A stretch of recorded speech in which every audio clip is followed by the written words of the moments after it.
Hello,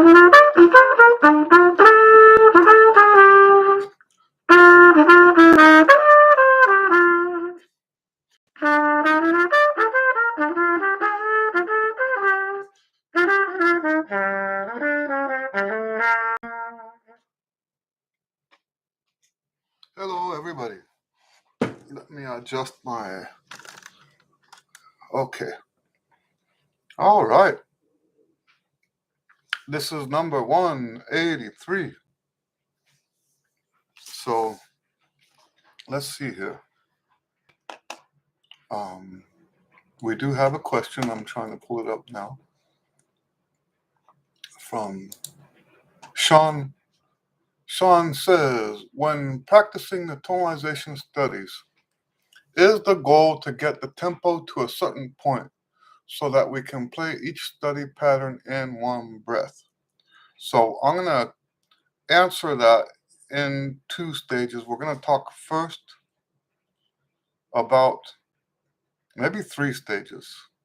We're going to talk first about what is the point of, the goal of the tonalization studies. The primary goal of the tonalization studies is to get those patterns on your fingers.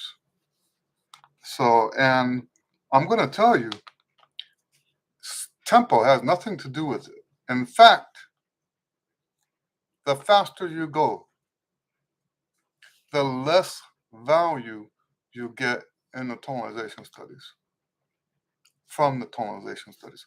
I'm going to say that one more time. The faster you go, the less value you get from the tonalization studies. And this reminds me,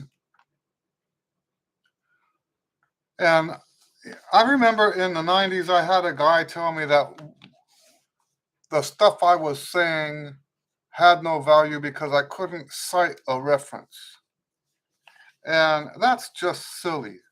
You know, we learn stuff as we go. I don't write notes on everything I ever read. So I read a book, and the reason I can't tell you which book it was is because I read two books at the same time. One was digital on one. They were both digital, but one was on one platform, the other one was on another platform. Oh wait, no, they weren't digital. Both digital. One of them was physical. Anyway, the point is that when they were talking about proper practice. Now these are piano virtuosos. Both books were written in the 50s. There's another reason why I get them mixed up a lot. Both books were written in the 50s, and they were interviewing.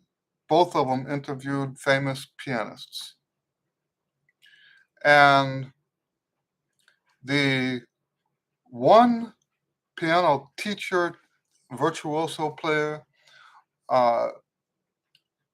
said in his interview how striking it was that the people who needed to practice that way the most, in other words, practicing slowly, practicing the same thing over and over and over again, the people who needed that the most were the ones who refused to do it.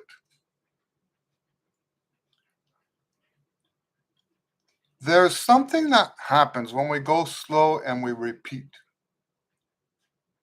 In this case, in the case of the tonalization studies, we're not repeating the exact exercise, but there is a theme of repetition. We're not going from one key to the next key to the next key. It's in a sense, it is repetition for 20 of those exercises.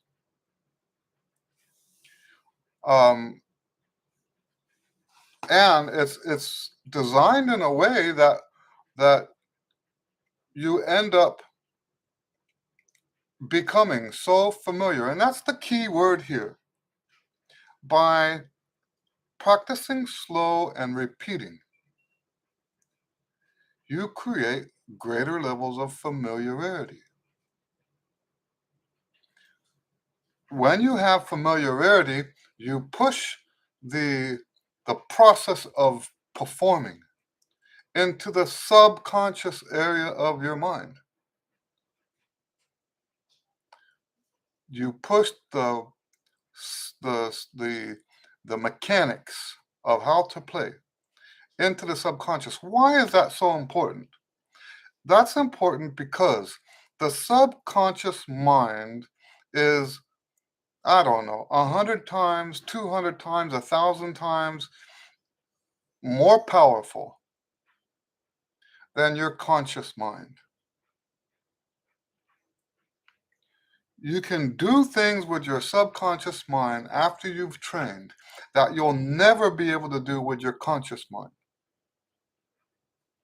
And that's what we're trying to do with the tonalization studies and just about everything that I teach. We're trying to condition your subconscious mind so that it can play the trumpet instead of your conscious mind. Now, we all start off as beginners playing from our conscious mind. That's how it always happens. But you can use your conscious mind to create boundaries, to create parameters under which you practice that push all that information into the subconscious. When you go fast, you turn that process off, and now you force yourself to only do it in your conscious mind. By the way, when, when I point here, that's conscious, and point here, it's subconscious.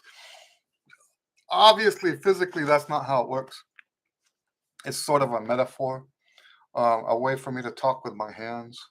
Um, but yes, the slower you go, the greater the benefit is. Do all of my students practice these exercises slow enough? No. I would have to say that at least half of my current students practice them too fast. Now, since we are talking about tempo, let's add this bit of information as well. It is not supposed to be metric. So we slow down as we get to the parts that we need to go slow. We can speed up a little bit on the parts that we are sure to not have any problems. So if I'm practicing, let's say I'm doing the reason I'm doing it this way is because I do have to still think a little bit about, let's say, let's pick a hard one. E, it's the E tritone scale. So I'm going to do the first exercise.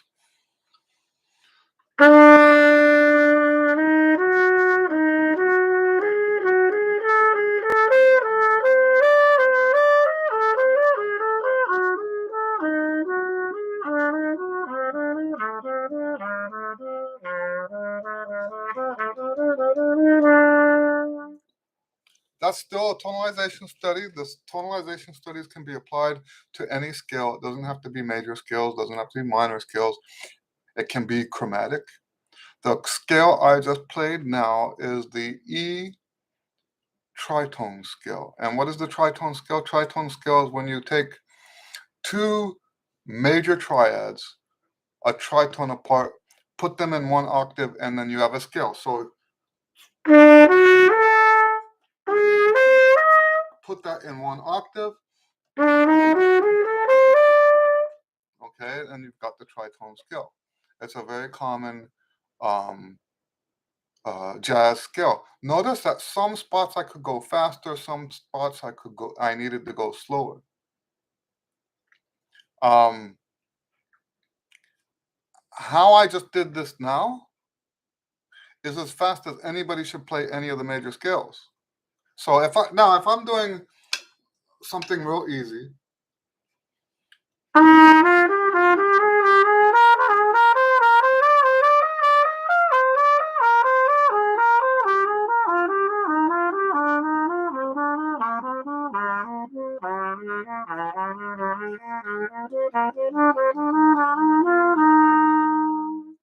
if I'm doing something like that real easy, there is still a little bit of slowing down. I slowed down on the low notes and stuff like that. That's as fast as I go. I've been doing these exercises, the same exercises, since the mid-'80s. I invented the exercises in the mid-'80s. I've been doing them regularly ever since. And I still take them that slow. And so, no, we're not trying to speed it up. We're not trying to speed it up. There's no benefit to speeding it up. The benefit comes from the familiarity. The faster you go, the less familiarity there is.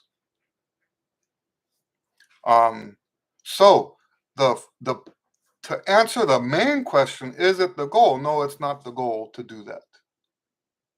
A secondary objective on those scales is to play them all in one breath. But ask yourself this: if you have to speed it up to get it done in one breath, what are you gaining? What benefit is there? If I'm doing it in one breath, what do I do? If I'm trying, if so, like sometimes if I'm playing at the virtuoso level, it's a little difficult for me to do the whole thing in one breath. What do I do then? I slow it down. If that means I screw up and I end up not getting it all done in one breath, I pushed myself. I pushed myself to go farther in terms of time. I pushed myself to go farther without taking a breath. If I went faster, what benefit would there be in that? It's not how many notes can I play in one breath. It's how many seconds can I play in one breath. That's not the same thing. It's important to stretch your breathing. Stretch your breathing.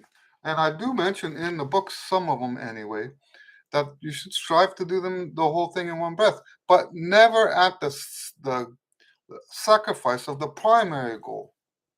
And also, by the way, never at the sacrifice of your tone quality. There are ways to play longer without taking a breath that involve using an inferior sound, and I don't approve of that. We should always play with the best sound that we can play. Okay? So, the idea on the breathing side of this is to go as far as you can in terms of seconds. That's why I slow it down, to push myself on how far I can, you know, I've been holding my breath lately as a part of my daily exercise, right? And um, with the timer going, and I just push it. You just push it. And there are health benefits that I won't go into, but there are health benefits to breathing through your nose and health benefits to holding your breath. Some people don't believe that. They think they hear this, oh, you have, I remember when they came out with email apnea, right? Email apnea, people who hold their breath while they're doing email. So now we've got a society that thinks it's always bad for you to hold your breath. It's not bad for you to hold your breath. It actually gives you health benefits, but that I won't go into right now. But look it up for yourself. Hello, Seppo. Nice to see you. Karen. Hello, Karen. She says, hi, Eddie. What's a general tempo for tonalization studies then? Slow. General tempo should be slow. Slower than what you're comfortable with. In other words, and I don't mean uncomfortably slow. I mean slower than the fastest. Let me say it that way. Slower than the fastest tempo that you're comfortable with. Another way to put it is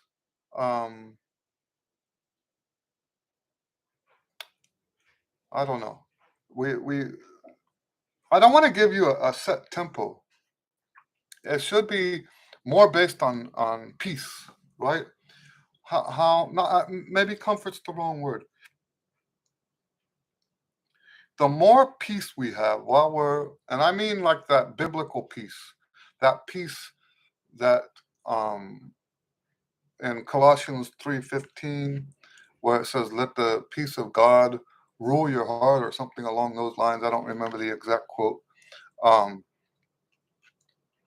we should, when we're practicing, we should have that with us all the time.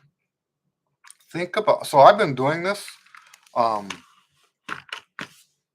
I introduced my Christian belief into my practice. Previously, I separated those, and I introduced in the mid '90s that the the the the idea of seeking God's peace. I introduced that into my not just my composition, but also my practice time. And so how does that work? Tempo. You don't take it at a tempo that you don't have that peace. You don't take it. You don't repeat something. Um, you don't stop repeating something until you've got that peace. So that's how I would say it. And it should be it does not. It's not supposed to be a set tempo. Slow down for the stuff that you know you need to slow down for, and then go to a moderate tempo on the stuff you don't need to slow down for. So, what happens if there's a key that you're working on and you're having difficult with the time signature or some, I mean, the key signature? Now, if that happens, you skipped a step along the way. If you have problems with a key signature, you should do the expansion studies first. 10 of the first one, 10 of the second one, 10 of the third one. And if you did those properly, you should have had very few mistakes.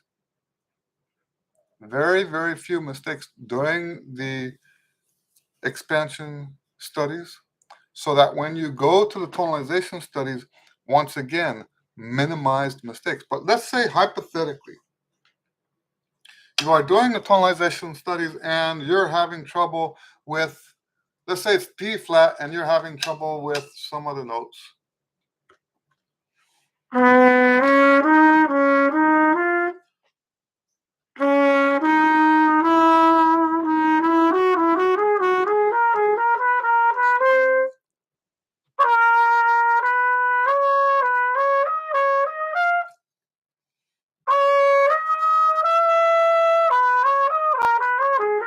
So in this case, if you're making mistakes like that, and we me not nodding my head is me imitating some of the students. Okay, they stop and they go, right. Um, if you're making mistakes like that, it's not time for you to be working on doing it in one breath. You're not ready for that yet. The secondary objective isn't until you've got this down. Okay. So I'm sorry, Karen, that I didn't give you a straight answer. There is no straight answer. Just let's say that there is one fixed rule. Don't take it so fast that you're going to make mistakes. Don't take it so fast that you won't.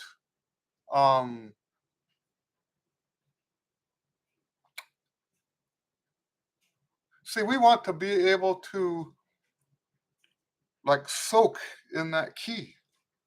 That's basically a soaking in the key.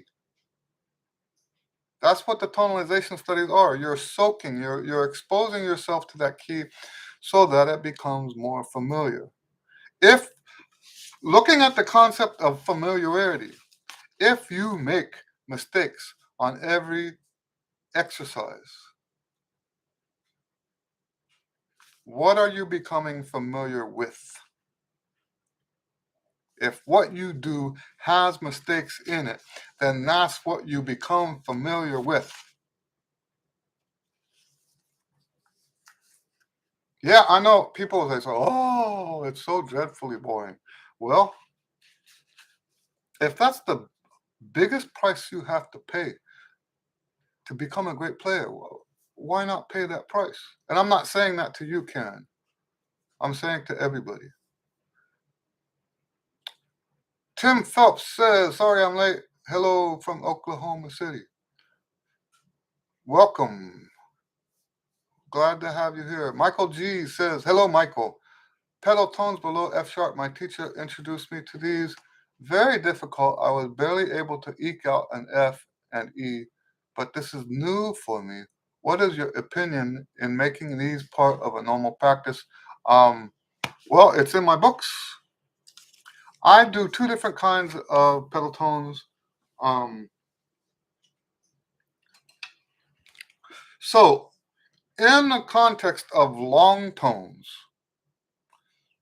on the upper levels of my routines, the long tones have pedal tones inside of them, right?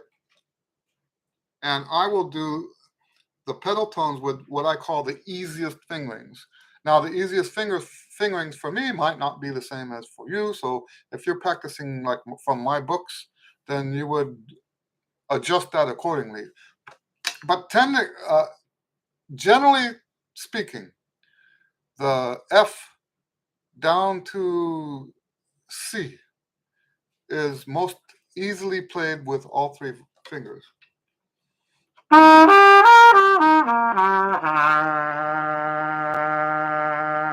Because that's just a flat F sharp.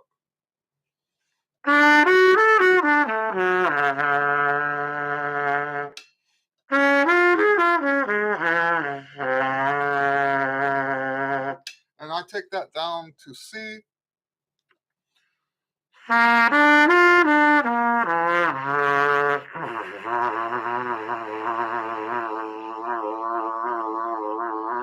Okay.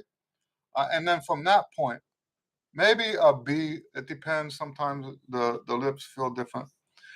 If I have a B flat, that's going to be open.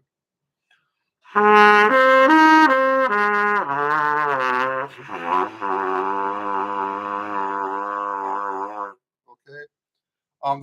That's if I'm doing long tones. If I'm doing specifically pedal tone exercises, which happen in my books after the lip slurs. We do the lip slurs first, then we follow that up with the pedal tones. And those I use the fingerings that they would be an octave above. I also use those fingerings on the G and the F sharp. So if I'm playing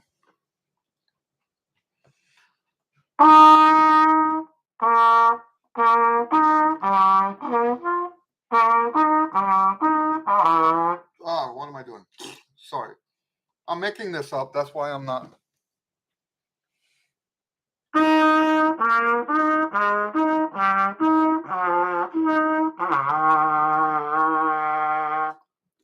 See, I'm using the G open fingering, and same thing with the F sharp.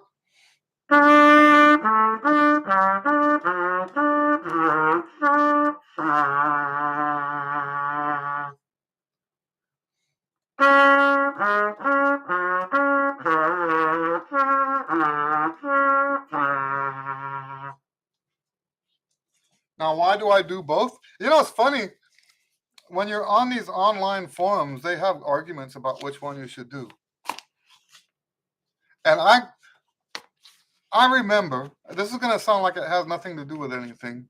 I remember when I was living in this house and I only had one vehicle at the time. Or maybe my ex was at work or something. I had to walk to the parts store. I needed a hydraulic hose. Maybe it either was a hydraulic hose or a rubber hose. Either way, I got there and I realized, oh, there's two different sizes. And I picked one. I picked the wrong one. And I went all the way home. I tried to put it on my car.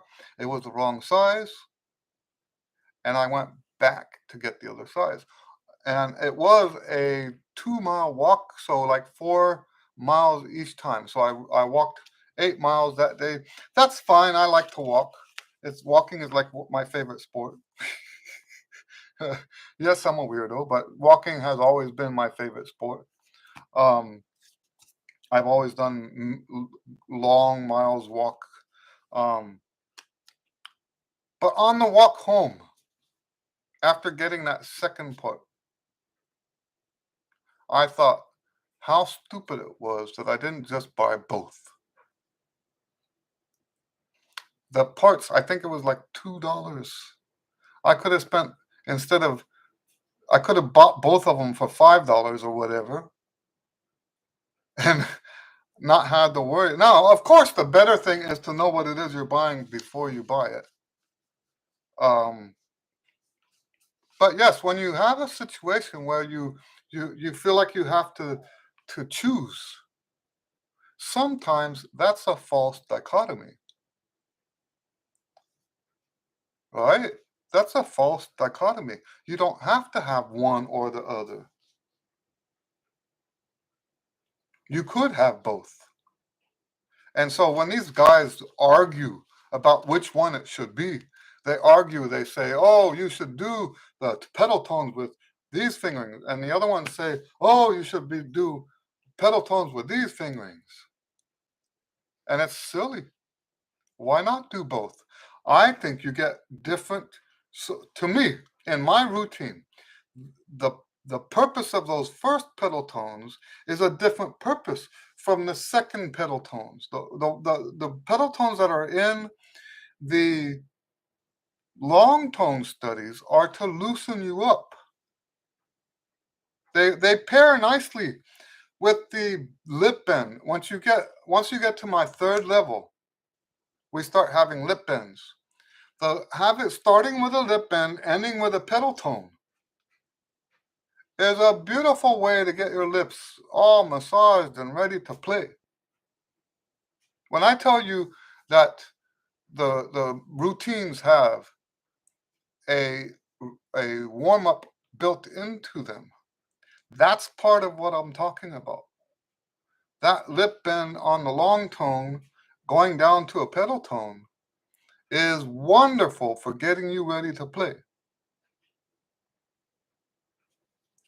If you are doing this, um, if you are using my materials just as a warm up, you could just do the long tones alone, and they would make a great warm up. Um, so, what are those two different benefits? Two different purposes. Um, I told you about the first one to loosen the lips up, get all the blood flowing, and all of that stuff. The second one is to work on um, what's it called? Aperture control.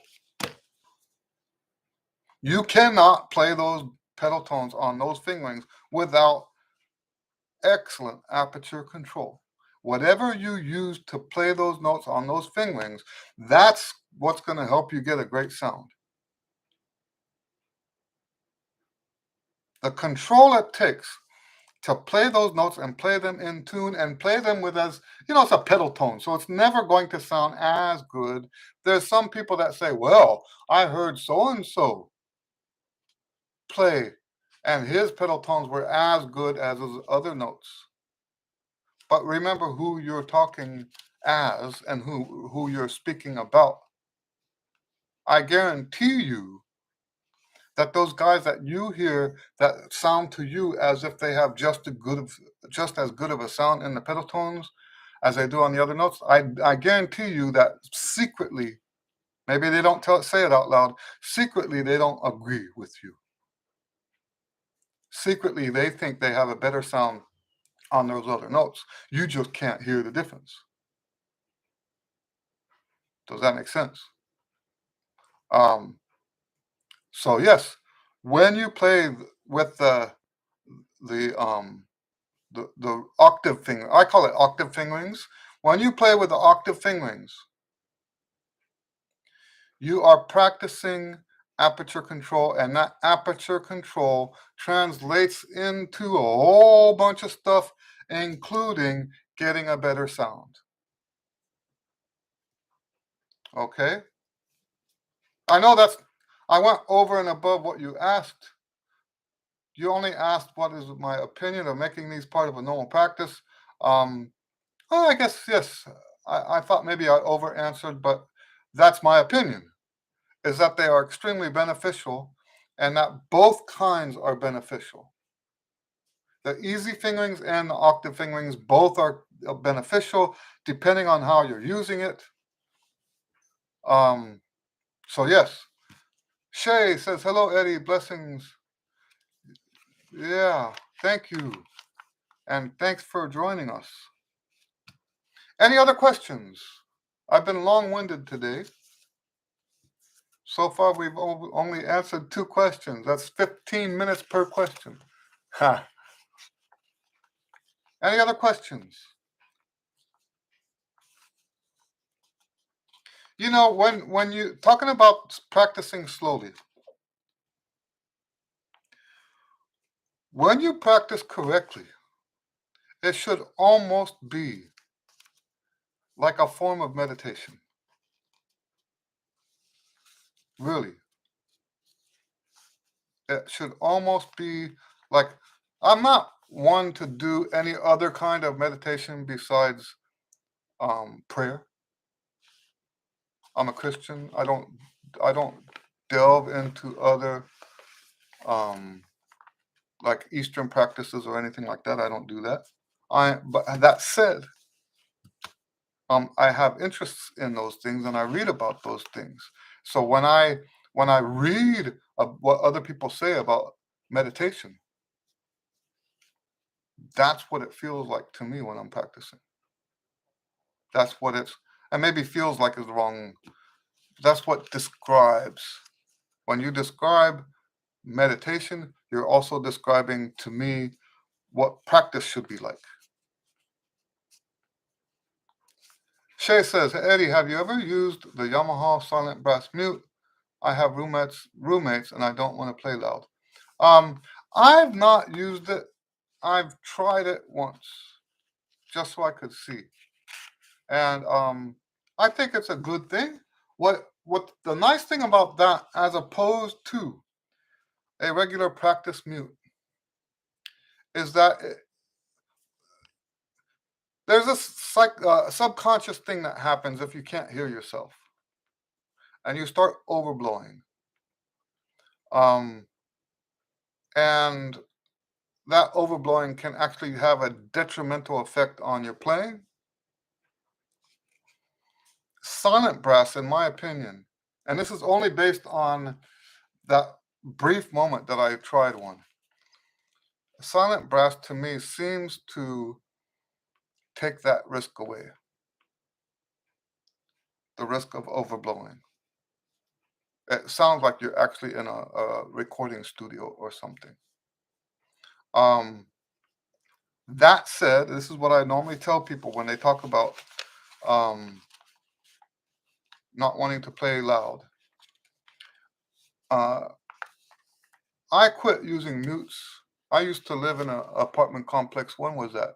So I started in 88 and I didn't leave the apartments until 94, 95. I think it was 95. So 7 years of living in apartments. And I actually stopped. Um, I actually stopped practicing with a mute. Except for, here's the exception, except for at night. If it was like past 8 o'clock and I still needed to practice, then I would have put the harmony mute in. Not even a practice mute. I put the harmony mute. Back in those days, maybe a cup mute.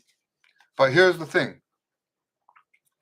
What I figured out, and I do the same thing with hotels now. That said, I stopped many years, decades ago. I stopped practicing when I travel, and because usually when I'm traveling, it's for some other reason. Um, besides playing my horn. No, I'm not saying I don't take out of town gigs. Yes, I do take out of town gigs, but I travel more for family than I do for gigs. So so when I say I don't use a mute in a hotel, I haven't actually had to do that in a long time. So what am I getting at? If you can practice softer than the TV, if you can practice softer than what most people play the TV, there's benefit to that. There's benefit to it, and it's also, um, to me, much more. What am I looking for? What word am I looking for? It's much more, well, peaceful. It's much more peaceful. I don't get stressed out. The people who listen to me aren't getting stressed out. Um, but yes, it was like the a long, long time ago. I think like the late '80s when I stopped practicing with a mute. Um, so there's that, and that doesn't mean you have to. Once again, you don't have to do one or the other. You can actually do both. Like I said, there are times when I would practice with a mute. There's times now when I'll practice with a mute because there's benefits you get from practicing with a mute. But I really enjoy playing soft, and if there's a reason for me to play softer, um, I'm going to embrace that. Anyway, Seppo says, last time you spoke about the pattern exercises, which has the chromatic note before the pattern. You also said you got that from Clifford Brown, but I cannot find the exercise book which has this. Can you tell where I can find it? It's not in any of the books. So that exercise is, if we put all the exercises together, that exercise would be like number 50. I have only published up to number 30. I'm sorry, number 20. I have only published up to number 20.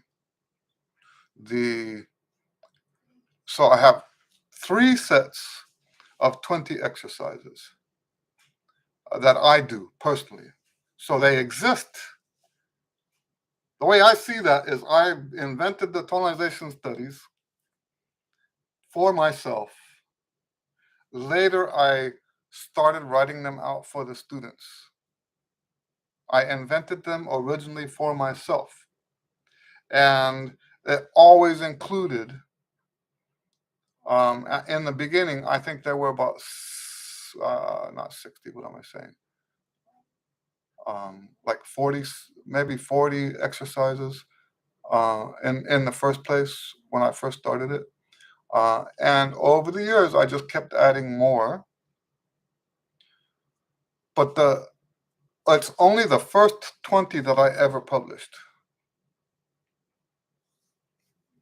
And here's the other thing. Most of them are not written down.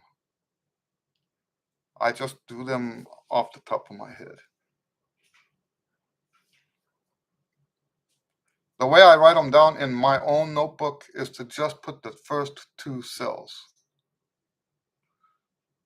If I were to show it to you, it would just be 8 notes, maybe 9 notes, because I'll sometimes put a stemless note to indicate that it continues. Um, so no, those aren't available.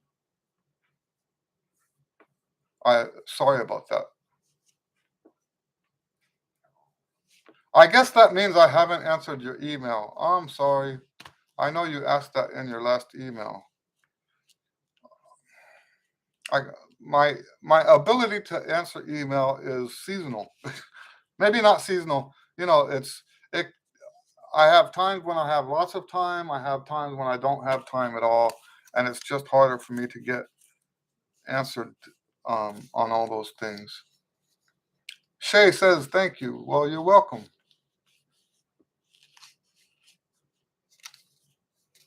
Any other questions? Yeah, sorry for not answering your email.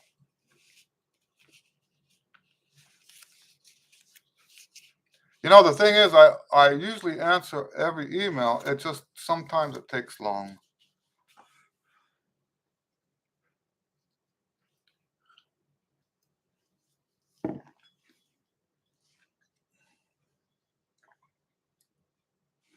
This is a cup that my son gave me. Yeehaw! I actually was born in Texas, even though I lived all over the place. I was born in El Paso, and my parents liked it so much there that they bought a house. So when my father retired, went back to El Paso to live there.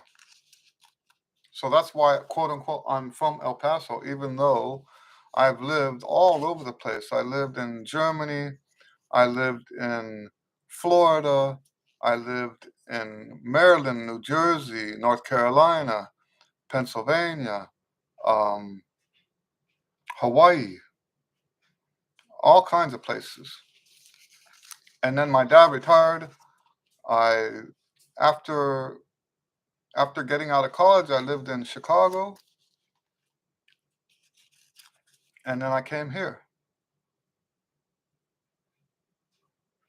Out of all these places that I ever lived, Houston is my least favorite. I used to tell people, I used to say, they said, "Do you like Houston?" I said, "No." They said, "Why do you stay there?" I say, "I make just enough money to stay here and not enough money to leave."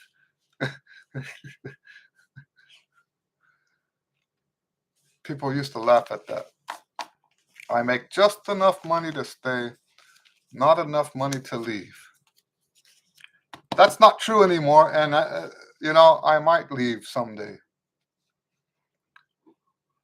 I don't want to be here the rest of my life.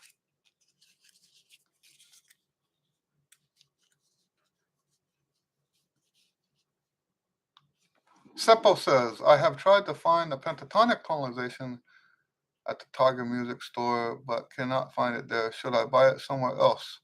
Um, if it's not there, then let's see.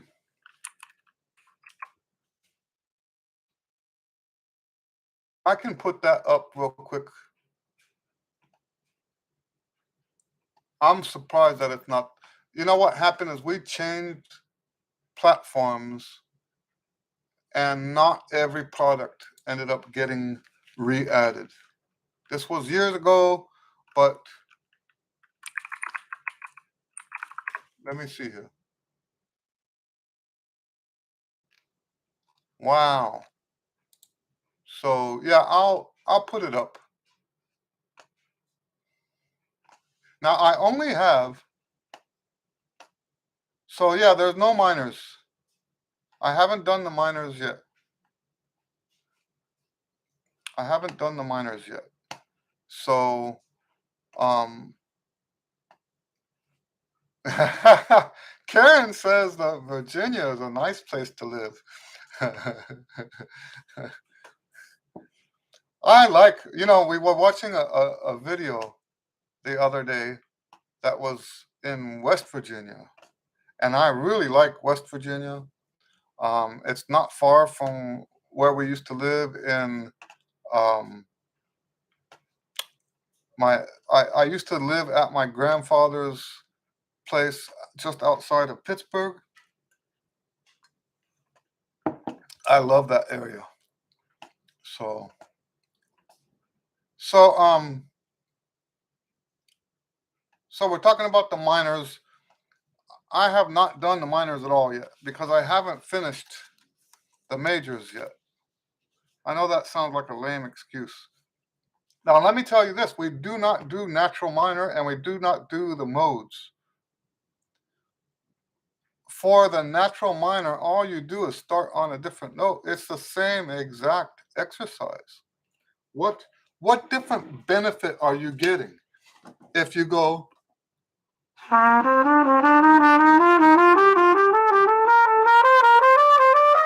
If you do that, or oh,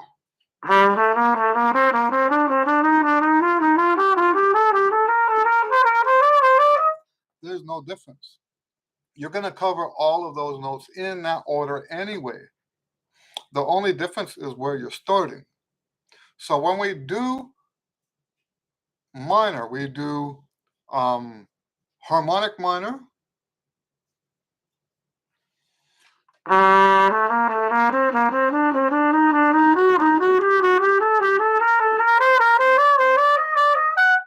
we do the harmonic minor, and then we do melodic minor. Only with the melodic minor, we only do ascending. We don't do descending. In other words, we don't go.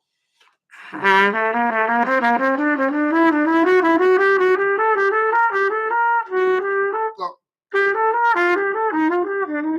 we don't do that. Okay, it's only ascending.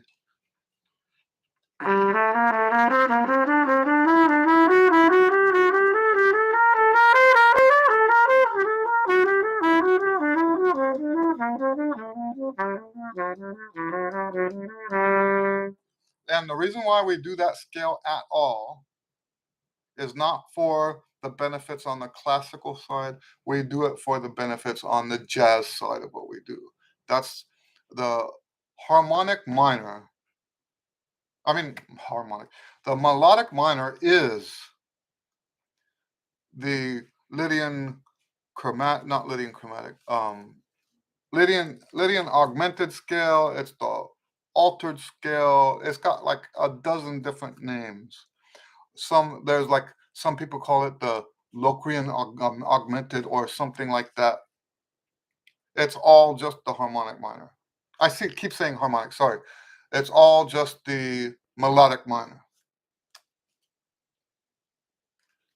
So Seppo, the only ones I've done, he says, is there a book for harmonic minors? There's nothing but major scales right now. I do have chromatic for some of the levels.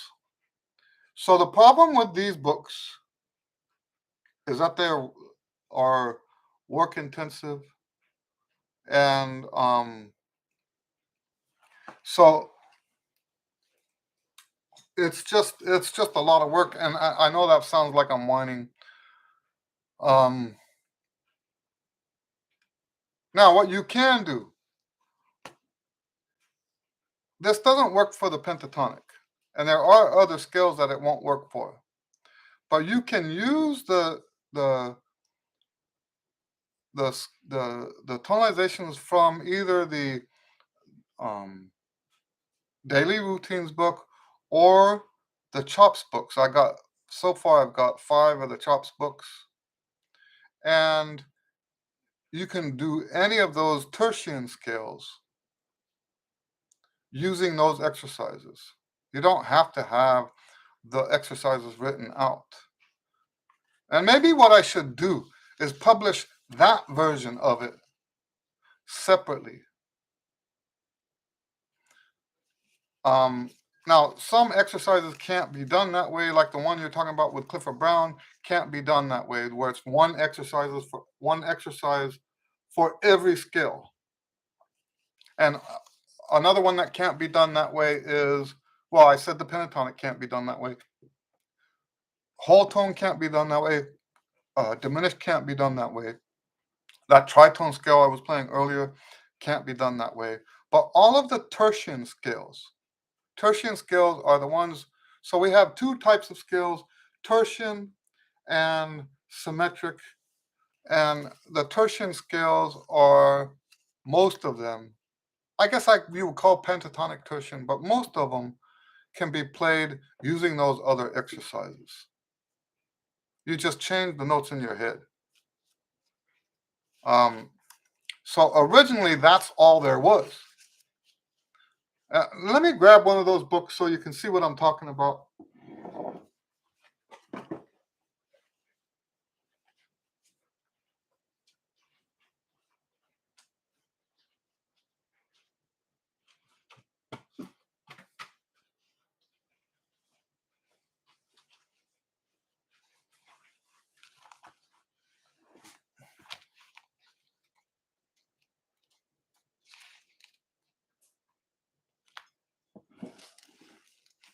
Okay, so this has. Remember, I told you. Now I'm kind of embarrassed. I told you that I have not published the second set of 20, but actually, in this book, Trumpet Chop's Master, I have the second set. So this starts off with, instead of 3 notes, we do 5 notes. But what I want you to see is that there's no key signature. And what we do, let's say you're doing E flat. You're going to start here.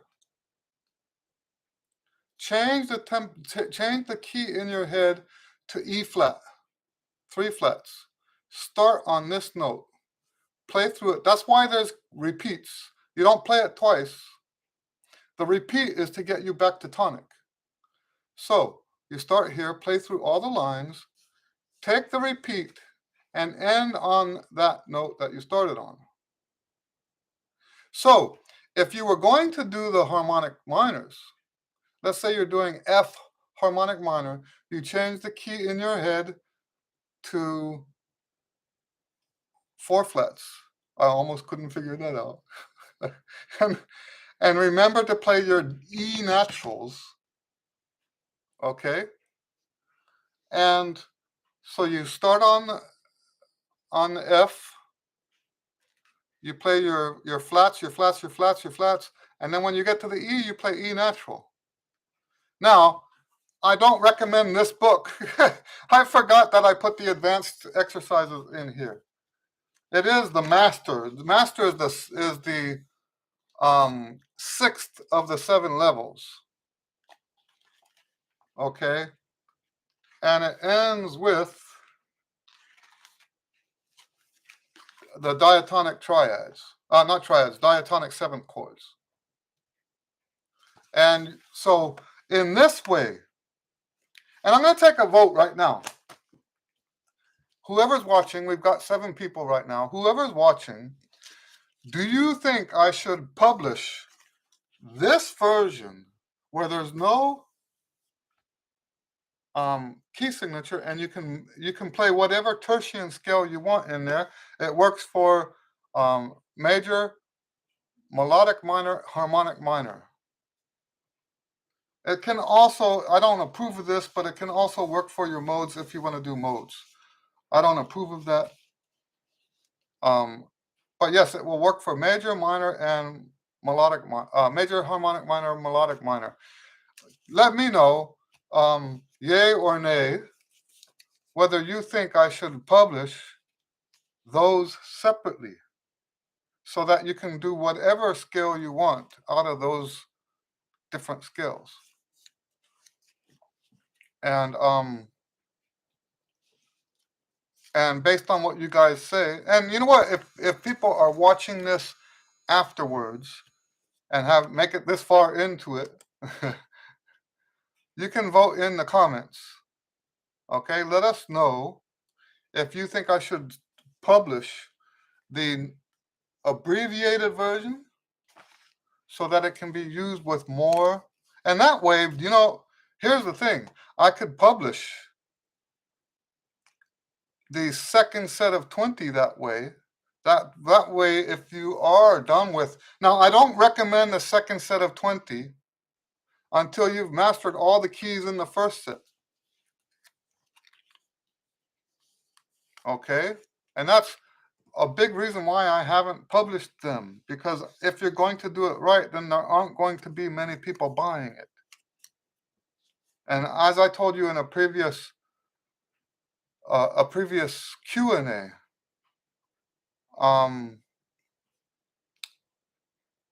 I have so many books that have to get done up in my head, and I have to take into account which ones are going to sell.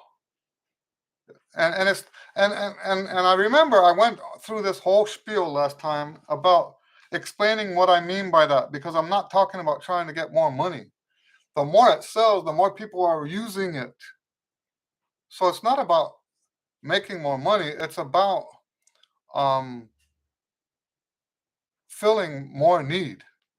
It's about being able to help more people. So that's why a lot of my stuff really does lean towards the not beginner, but from beginner up to intermediate, um, because of that. But if I did publish this form of these exercises, you could use them on any major scale, any minor harmonic minor, any melodic minor. Karen says, I'm pushing my range into the high C with the Pro book.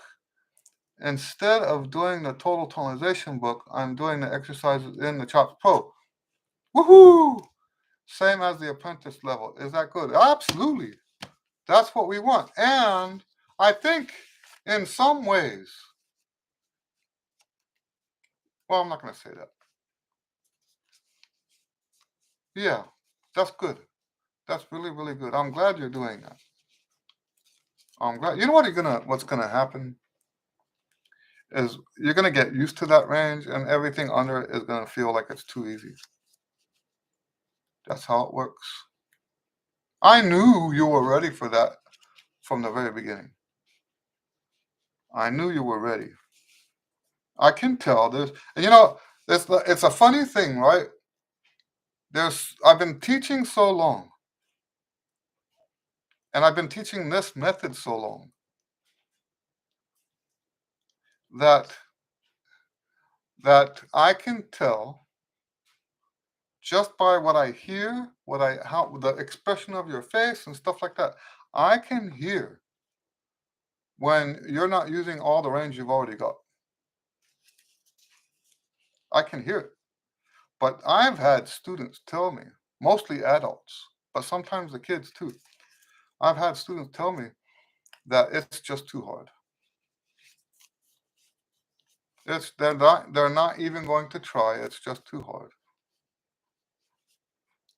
And sometimes they just don't want to believe what I teach about this stuff, how, like the stuff in the one range book and stuff like that. They just don't want to believe that this actually works for them, you know? So it's strange too, because that one range book, people, I think I'm, we sell more of that book right now than any other book. Second in line is the hymns. But the one range book, it's selling on Amazon, it's selling at my store, it's selling all over the place. Um, it's selling the like Kindle version, it's selling the other ebook version, and it's beginning to be what I'm most well known for. And yet, I think it comes down to belief. There's people that just don't believe that they can do it, and there's nothing when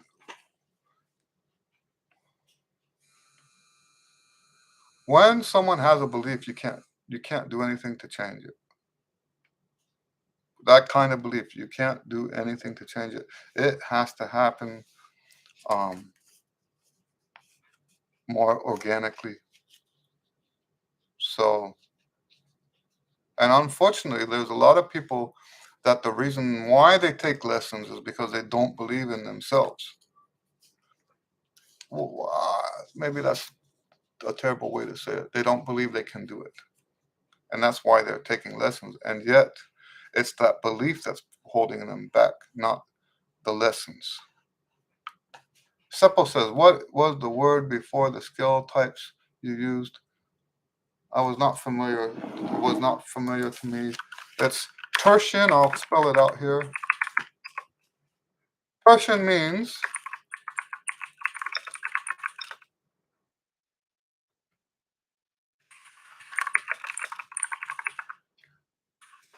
ordered in thirds. So major scale is tertian, minor scale is tertian, all the modes are tertian. Um, Generally speaking, we use the word tertian to contrast symmetric. So the symmetric scales that I practice include chromatic scale, whole tone scale, diminished scale, augmented scale, and the tritone scale.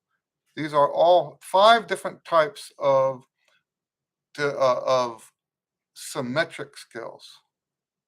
On the tertian side, you can put major, minor, all the modes, the blues, pentatonic. Those are all tertian scales.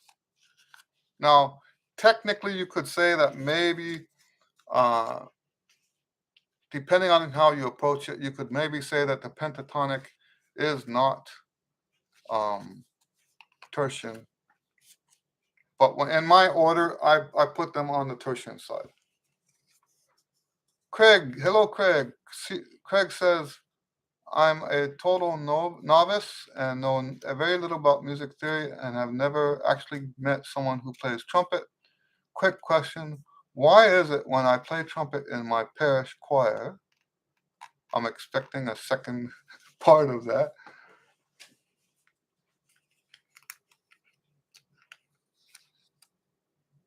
I bet I know what's coming up. I'll bet this is about transposition. It always in a different note than the organ, though it's the same sheet of music. That's correct. I was right. This is about transposition. So we play a B flat instrument. So that means when we play C, it comes out as a B flat. So I don't have a C instrument in here that I could demonstrate with, so you'll just have to trust me. A B flat trumpet plays B flat as C. The C, we play a C, it comes out as a B flat. So every note on the trumpet is a whole step off from the notes on the organ. So B flat, other B flat instruments include the clarinet is B flat. So if you and a clarinet played a duet together, it would work. If you and a duet player played the same solo together or same etude together, it would work. Saxophone, the tenor sax is also B flat. The difference between tenor sax and us is they're an octave lower. Now, there is another B flat instrument. Depending on what your background is, the euphonium. Now, trombone is technically a B flat instrument, but they're taught to transpose from the beginning. So to them, technically, it's not transposition. They just learn the C notes from the beginning. Okay. But if you were a trumpet player that switched to euphonium, then you would be playing B flat. So like, and for the ones that come from trombone, so people get to euphonium either from trombone or from trumpet. And if you come from trumpet, this note is a B flat, this note is a C. If you came from a trombone, this note is B flat, this note is C. They were taught from the beginning to change the notes. So, but that's the answer for that question. It looks like we're out of time. Maybe we can squeeze in one more question if anybody's got one.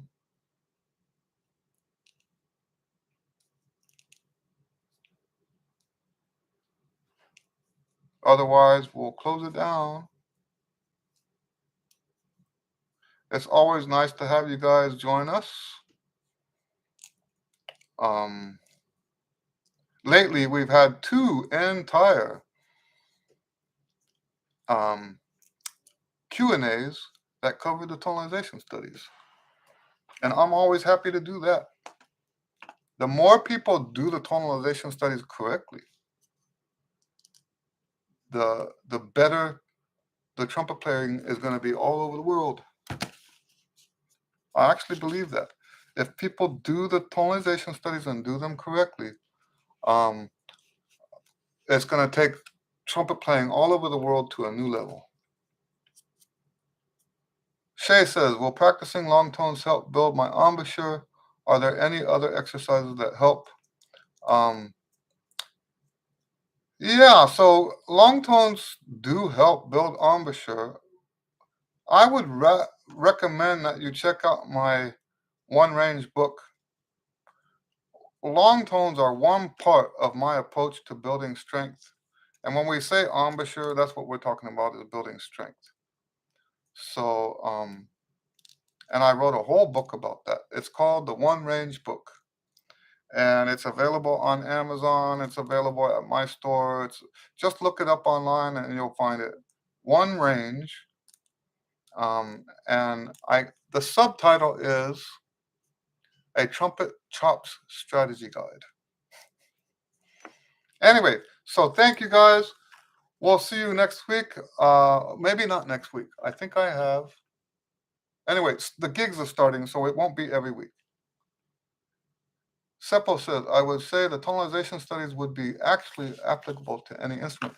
That's true, except that for them to be tonalization studies, it has to go to their bottom note, and the other instruments don't share the same note. That's the problem with, so they would have to be rewritten for the other instruments. So that's the only problem, is that bottom note, and in my opinion, that bottom note matters. All right, so guys, thank you very much. God bless you, and we will see you next time. Thank you. Have a great weekend.